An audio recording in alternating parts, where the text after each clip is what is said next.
ఒకప్పుడు ఒక అందమైన అడవిలో కిరణ అనే చిన్న తేనెటీగ ఉండేది. కిరణకు పాడటం, ఆడుకోవటం అంటే చాలా ఇష్టం. ఆమె ప్రతిరోజు పూల మధ్య ఎగిరి తిరుగుతూ సంతోషంగా ఉండేది. కాని కిరణకు ఒక కల ఉంది.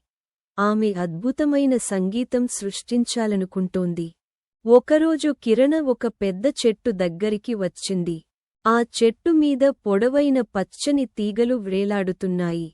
గాలి వీచినప్పుడు ఆ తీగలు కదిలి మధురమైన శబ్దం చేశాయి. కిరణ ఆ శబ్దం విని చాలా ఆనందించింది. అయ్యో, ఈ తీగలతో నేను సంగీతం చేయగలననుకుంటా అని ఆమె అనుకుంది.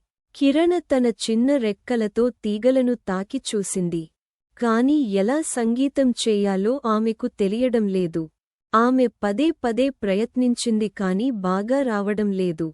కిరణ బాధపడి కూర్చుంది.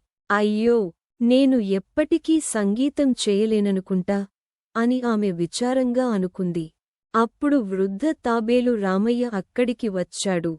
కిరణా, బాధపడకు, నేను నీకు సంగీతం నేర్పిస్తాను అని రామయ్య అన్నాడు.